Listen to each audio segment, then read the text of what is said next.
welcome to Unlikely with Adrian Hernandez. And April is finally here. And for those that don't know, the show is based here in Las Vegas. This episode is being filmed here at the Las Vegas Video Podcast Studios.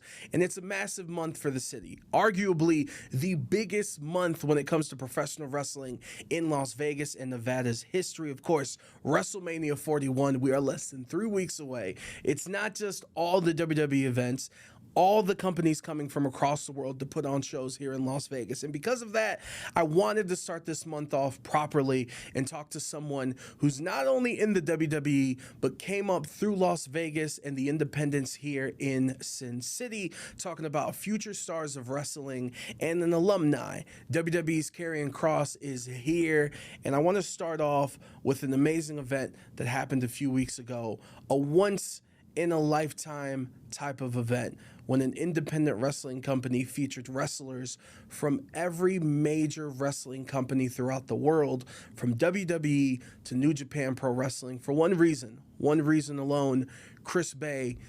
Shout out to him, and this event was spectacular. And Karrion, I want to ask you, being in that room, being in that environment, of course, to honor Chris, to help him out financially, emotionally, and everything he needs, how was it being there and being a part of the event? Walking into the building and seeing who showed up, from the boys in the back to everybody on tech to the fans, I recognized them from 11 years ago. People that were in the front row were back in the front row. You're going to get me emotional on this thing. I'm going to flip this table over right now. I'm going to throw it right through the wall. I mean, rightfully so, and look, man, I think the best thing that I saw when Chris was with the CVV, and he was just talking about the conversation he had with CM Punk, and Chris telling him, hey, this is kind of what the doctor said, and Punk being like, yeah, but that's what they say to regular people. Mm-hmm. You're a special person, and there's so many different meanings with that in professional wrestling, and like really being real life superheroes, and like getting to see that through the eyes of my son now as he's growing up. It's just. It's a special thing, and obviously, first and foremost, for Chris to be able to have this event for him and to see everyone come together. I am curious because, like I said, this event involving everyone, things have changed in wrestling in the past 3 to 4 years. Mm-hmm. Was it a smooth process or an easy ask to be like, hey, I want to do this? I say this, excuse me. I say this with all respect, but there was no way I was not going to be a part of this event. I was there for Chris's first day of wrestling practice. I was teaching a character promo and business class, basically just trying to prepare all the young kids coming in for what could be ahead. I was there for his first day. I've known him since the very beginning. This happening, I knew I needed to help. What better way to help than, being on Netflix, being watched all over the world, and telling everybody, hey, I know you guys are watching me for this particular reason, but there's this other thing going on right now. It's very serious. And, to put it out there for anyone who's not familiar with it, we all showed up and worked for free. Every single cent, including the streaming services, people can watch it on Triller. It all went to Chris. And so I just explained it very personally, and they were receptive to it. And I showed up and we rocked the house. And for those listening, we'll talk about it again, and obviously on YouTube in the description, because you can still donate. You can still order it on Triller and watch the replay and all that stuff. And let me try to awkwardly transition. Just basically, I want to know your history in Las Vegas, like with FSW, and also, like, did your uncle work at a WCW restaurant here in Las Vegas? He did. We'll start there. So once upon a time, WCW had the WCW Nitro Grill. And that was basically, their affiliated restaurant inside. I think it was the Excalibur. So it was on the Strip? Yeah. Oh, man. So glory days. Yeah, he was like the head chef in the kitchen. And so I was like the little kid when I came to visit, running around the place. And I met all of like the top stars in WCW when I was a little kid. So I know who the nice ones are, and I know who the bad ones are. I never forgot. I remember you. No, they were all cool. They were all really, really cool. I've got tons of stories about that. I met Eddie Guerrero in there. I wrote about when I met him in my book. Life is Fighting, which is on pre-sale on Amazon. And I met so many people. I'll tell you a really funny story real quick about that. I don't think I've ever publicly told the story. So Vampiro was in there, and he was signing autographs. He had a line around the whole place. And this guy goes flying up on him, and he was just like, "You killed Sting." And he was like, "What?" And he's like, "You effing killed Sting." And he's having like this emotional meltdown, and he's crying. And Vampiro's like, "Listen, man, Sting's alive, and he's going to be here at 3 p.m. You got to calm down. There's kids in the line." And it was so funny, me seeing it, because he's in the face paint, right? So you're used to seeing Vampiro on TV, but he's just speaking very casually.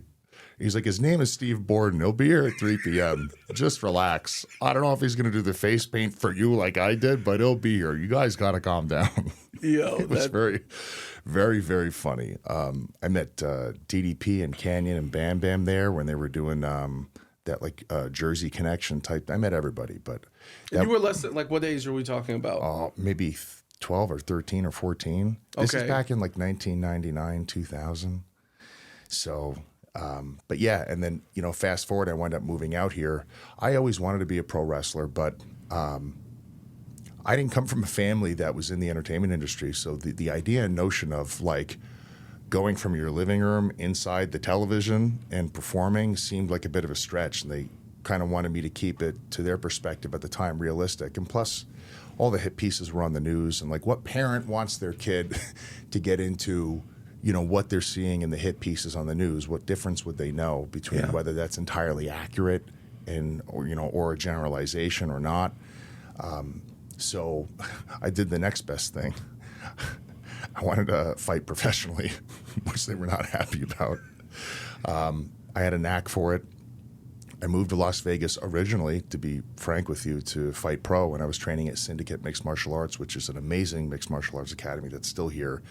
And Vanderlei Silva had a school as well, so I was training back and forth between there. Syndicate had the heavyweights, and there weren't a lot of heavyweights at Vanderlei's, but the good part about that was it really got my head movement up, because the welterweights and the middleweights and light heavyweights are very elusive. Yeah. Historically, the heavyweights don't have the better reaction time to lighter guys. I fell out of love with it when I was doing it. And I just thought to myself, I was a director of nightlife security operations for a few nightclubs out here in Vegas, and money was good. And I was like, okay, well, I'm financially secure. What did I want to do with my life, like, before I did all this? And it was to be a wrestler. And I looked up the FSW school, and I went and immediately fell in love with it. And I think it was like a month and a half. I did my first battle royal, and I was performing live in front of people and just trained like a maniac. No, it's a beautiful thing. And last thing I want to say about FSW, for those that don't know, obviously Karrion Kross, but names like LA Knight, Zoe Stark, Solo Sikoa really made some way with FSW. So go check them out. And we talk about your WWE career and what's going on right now. Mm-hmm. I want to start it off like this, because I was lucky enough to talk to Kevin Owens, and I think you two specifically with this question, it really applies to both of you. There's a lot of talk about this new era, and obviously Triple H being in charge, and I call it the Netflix era. And the one thing that I appreciate the most is it kind of seems like, as a fan watching, we are being rewarded for paying attention and for watching. And for a long time, like Kevin Owens, it seemed like he was the only character on TV that would remember stuff that happened 2 years ago. I think it's safe to say with you and the promos and also the use of social media, like, I think it's brilliant, and you're executing and you're using all the tools that we are afforded to. For you, that change in point of view of the presentation, like how great has that been? It's been wonderful, and it's exactly like you said. I mean, in my opinion, WWE should be watched episodically, and we as performers have to provide the fans the callbacks to reward them for watching it episodically. If things happen and we never address it, and we don't feel like there's any continuity in the things that we're doing over, the history and the time, it feels disconnected. I think that people are more open across the boards to connecting all of the dots, which I think is very, very important. You watch any TV show, and every TV show is like that. So it's imperative. And I was just talking to some of the guys in the Indies. They were asking me for advice, and I told them, once you get to television, it's their show, and now that I've been a producer, I understand like when it's your money, it is your show, and everyone has a great idea, but like the producer has the legitimate entitlement to produce the show the way they want it because it's their money. So if the focus is perhaps not on you for that episode on TV, it's not the end of the world. But you need to take into consideration that there are people tuning in, they do care, and you want to reward them for caring. So if you got 30 seconds on the show, remember, like, you are a bit of a brand outside the WWE brand, and you have fans that really care, and there's always a chance to make new fans. So use social media. Go to the digital team and do something complimentary towards the stories that they're building. And I've always thought of it that way. You absolutely cannot wait for the pencil to write you into something really intriguing. You have a chance right here, right now, any day, any given second to improve and build on what you're doing. I apologize for using insider terms when I ask you this question, but the program you had with the Wyatt Six, how difficult was that for a multitude of reasons? Obviously, the Bray Association, and obviously the Wyatt Six being freshly new, and just everything that means and encompasses. For me, it wasn't difficult at all. I had a blast with it. It was really, really fun. I had a ton of ideas that I put on the table that I was hoping we could get to. Maybe there's still time in the future to circle back and get to them, but it was a lot of fun, and I think there's still a lot of mileage to be explored there. And I had tons of ideas with Wyndham that we wanted to do that I think I can translate for them, which would be complementary towards their story arc as well. Like I remember one story that Wyndham and a fellow named Nick Manfredini, he was an incredible writer with WWE. They were writing for me, and they ran it by me to see if I would like it. And at one point, they wrote this thing where I was in like a church queue, and it seemed like I was confessing to someone behind the other side of the door, like how you see in horror movies and stuff like that. And you couldn't see my face, and there was a monologue. And I don't want to say what the monologue was because maybe there's a way to get to it. I don't want to, maybe there's a place for it. But by the end of it, I leaned forward. Wyndham and Nick wanted me to have the Fiend mask on. And there was an idea out there that they were coming up with where Wyndham would have to overcome, or Bray Wyatt would have to overcome that side of him that he didn't really want to get near, So that was a really cool concept. I thought maybe we could revisit and reformat. Jason Baker, who's an amazing Hollywood FX artist, he did a lot of Bray's masks. They were talking about maybe potentially giving me like a symbiote of the Fiend on my shoulder and up my arm. You're giving me goosebumps right now, bro. Dude, it was, and I'm just sitting there and I'm reading this, and I was like so honored that they're being so collaborative to let me be a part of these incredible ideas that they captivated people all over the world with, that they still go back and watch. And then there was new, fresh stuff I came up with too, that would be very emotionally engaging. I'll put it that way. We can still go back down that road very, very easily. And the way I've always thought about anything I would do with the Wyatt Six at this point is to be the villain that Wyndham would want me to be for them. They need a strong opposition.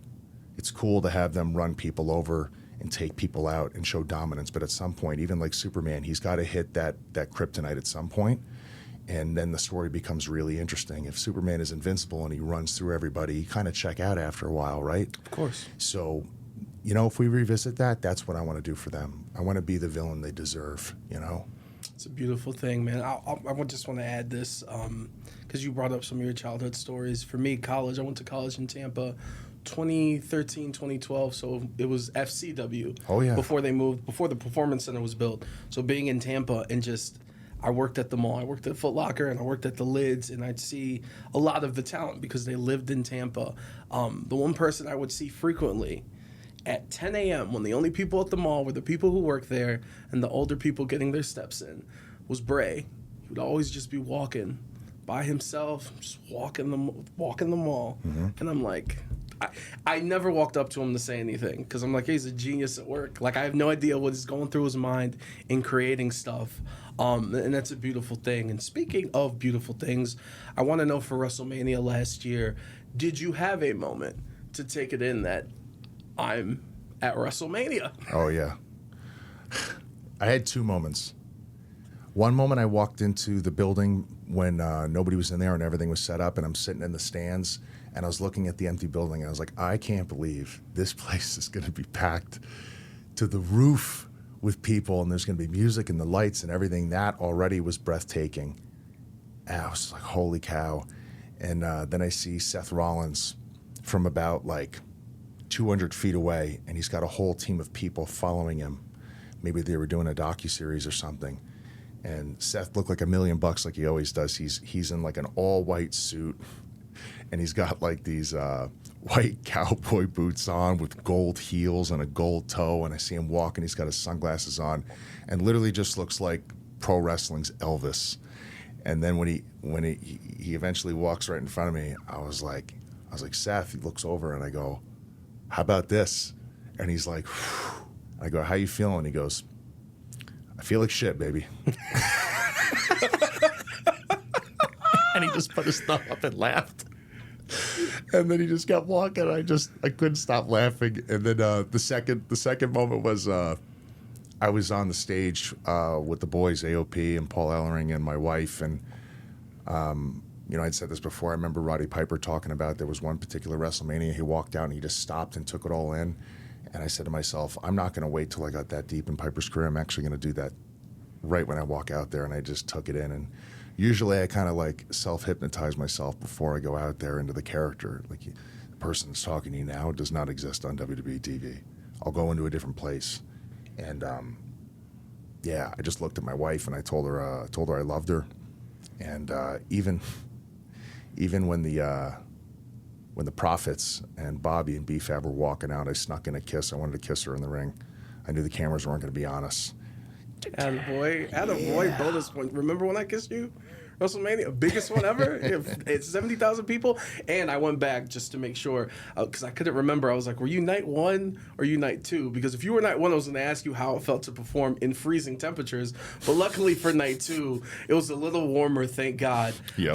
And that's good to hear, because like the one thing that always just blows my mind. Even before we started, I'd asked you, because you guys are on the European tour right now, on the road to WrestleMania. And I was lucky enough to talk to Chelsea Green last week. And she's like, I'm here for 2 hours, and I'm going to Orlando, and then I'm going to Europe, blah, blah, blah, blah, blah. And it's like, your guys' schedules are so insane. Mm-hmm. But to be able to take a moment for these accomplishments, like that's incredible. Oh, and I failed myself in this interview, because we were talking about WWE, and my first question I wanted to ask you about WWE is, who has better hair in your opinion, you or AJ Styles? I do. Come on here, guys. What are we talking about? AJ. I say at you, AJ, and your perfect hair. It was amazing to finally get you guys on camera with the lock showing. I mean, Samoa Joe once said that AJ Styles has the best smelling hair in the business. That is true. So better smelling. Yes. See, you're in Las Vegas. We get grindy, it gets dirty here sometimes. You know what I'm saying? We work hard. I want to transition. You brought up your book, which is coming out in August, correct? Yes. How therapeutic was it? In the beginning, I was terrified, because it's easy to play a character on TV because it's not you. So people can hyper ridicule what you're doing. They can criticize you. They can say whatever negative things they want about you. I'm from New York. I have very thick skin. Vegas is my home, but I'm from New York, and we grew up in that culture. We break everybody's balls, you know? It just rolls off. It's not me. The book is me, though. And I didn't think there was literally going to be anything interesting about talking nonstop about my triumphs and how great life is with, leaving out the hard parts. So I knew engaging in vulnerability was going to be essential for people to connect with this, and that's what I wanted. I wanted people to know, like, yes, what we do is really hard, and it requires a lot of training, and it's literally always dangerous. Every single part about what we do is dangerous. Even hitting the ropes is really dangerous. People wouldn't even think about that. But I am still human, and we're all very much a lot more alike, despite how division is shoved in our face and down our throats all the time from every direction. And I want people to feel like when they read this, they may see this successful guy with a nice car and a beautiful wife, and he's on TV and Netflix, but like, I went through and continue to go through a lot of really serious stuff, maybe parallel to theirs. And I want to tell people how I dealt with it. I want to tell people how I worked through it. And I want to tell people things that I'm continuing to work through, because when you discuss that type of stuff with people, it doesn't feel so shameful and private when you yourself are going through it and can't talk about it. And maybe they read some stuff and they see some red flags in their own life that they can actually spot from a mile away and actually take the next exit. Yeah. So I wanted that in the book. And, you know, if there's some perfect human being out there who doesn't have any of those issues, they're going to have a good laugh at my book. At the very least, it'll be very funny to read. For the rest of us, we'll appreciate it. Can I ask, because I'm totally ignorant to this, so how does this, we know that it's coming out in August. So is the final, like, have you sent in the final copy? Oh, yeah. So that's how it works, so you can't add anything? No. The book. So I finished the book before I came back to WWE. So you're going to read about stuff, you know, and that was mildly awkward sending that in for their approval because I'm with them. But it's the truth. I had one person that was, you know, reading over the book for liability purposes in the company and headquarters, and they wanted to make sure that there was nothing in there inflammatory or that could be misconstrued to be used against me or them. They have to, right? There's not something outrageously whatever that would. And there was like 1 or 2 pages that they just drew a giant X through. And I remember talking to my wife and my editor about it, and I was like, no. We're not doing this to my life story. So I sent it back and I said, we're keeping all of that in the book. All of that is staying in the book. And they were like, well, we need approval. I said, no problem. I'll go get it. Texted the boss. This is what they're drawing an extra. Would you mind just observing this? And I don't think that there's anything wrong with this. He looked at it. He said, there's nothing wrong with it. So it stayed in the book. So the book is very true to what happened.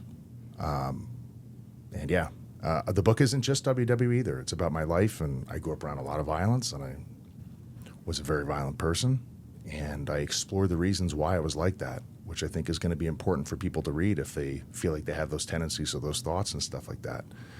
So it's very real. You also teased, and you even said in an interview, I'm very much looking forward to reading the chapter about Eddie Guerrero. So we'll leave it at that. Well, actually, we'll leave it at Amazon. You can go pre-order the book or wherever you get your books. Yep. Transitioning from WWE to your book to a new movie that you're in called Blue Evening, which I told you before we started. A trailer's been out 65 seconds, I believe. All I needed was the first 5 seconds, and I was hooked. So if you could just let the audience know just how this came to be and what this movie's about. So once I was released from WWE, I was flooded with people from all different directions in the entertainment industry to do things. I got bookings for the indies. I got access to conventions, tons of stuff. And with all that, I had agents, I had producers, I had writers, all reaching out to me, sending me scripts for casting calls and all this types of stuff. So I started getting into that, and I've just kind of had that door open since then, and I wound up getting a script actually from a friend of mine, and I fell in love with the script, which is Blue Evening, and it just really resonated with me. I wanted to bring it to life, and I told him, I would really like to be like executive producer of this, and I think that there's something very raw and very real here that's going to connect with people. You know, how many movies get released a month? Yeah. And how many do we actually go and watch and remember? I think about things like that. And as a short film, I remember reading the script and I got emotional reading it. And that never happens to me when I read scripts. I was shook. You know, this thing really grabbed me. And I took a supporting role in the film. He's an important character to the lead. Gustavo Ramirez, he's the lead in it, absolutely killed it in this film. I remember going back and watching it during the post-editing process, and a couple times I cried watching some of his performance. The characters that he plays is homeless, and he's just trying to put it all together, and he's addicted to drugs, and he's trying to get clean, and there's just going to be a lot of things in the film that people are going to be able to relate with. And it's a reality that's around us all the time. We all know someone who's suffered with addiction. Some of us have suffered with addiction. And without saying much more to ruin the plot, I I think people will really, really enjoy the film, and there's a lot to take out of it philosophically, ideologically. It touches base on the realism of living in an economy that doesn't necessarily work for everybody, you know? There's a lot of realism in it, and it's a drama. And I remember a lot of my friends were like, you need to be in an action movie. Do an action movie. I'm like, I'm open to that, but I'm not necessarily going for that because I do action every Monday. You know what I mean? I do action with wrestling. Like, I'd really like to show some range, and more than that, it wasn't even really this would be a great script for me to do and bring to life because of range. It was like the whole story spoke to me, all the characters in it and what it was about. That was what was important, like the entirety of it, you know? So, yeah, it's going to be, its world premiere is going to be April 8th at the Pasadena Film Festivals, and tickets are actually on sale now. And maybe we could put a link in if you don't mind, if people can watch it. 100%. I'll put a link for the tickets, and I'll put the link to the trailer. And I'll just let people know now, the character that is homeless gets asked by Karrion. Karrion goes, hey, how long have you been homeless? Gentleman says, I think it was 2 or 3 days. And then the most important question, in my opinion, was he goes, well, how long have you been using? Insert the music. Insert I'm hooked and I want to see this movie. And I love the thing that I got from what you just said is like you being involved in this comes from a place of passion, not a place of, oh, I can do this to use that to do blah, blah, blah, blah, blah. No, it comes from a place of passion. So again, that's Blue Evening. Before we get out of here, just a few more questions. First and foremost, are we breaking any bats soon? I hope not. The first one was relatively easy. I think it was a fungo bat. I didn't even know the difference between a real baseball bat and a fungo bat. And then somebody at work was like, it's not a real bat, right? And I was like, oh okay, well.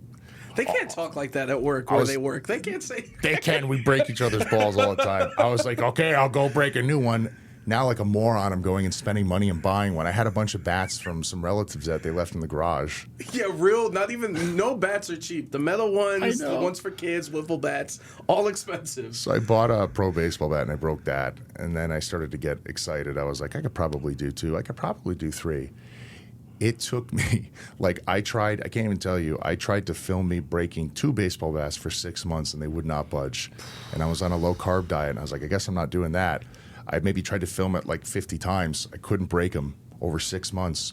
And I started to get my deadlift up. And then my trainer basically, we have like a carb loading day. So I'll sustain from carbs all week. And without carbs, I'm not at peak strength at all. But it's good for weight loss.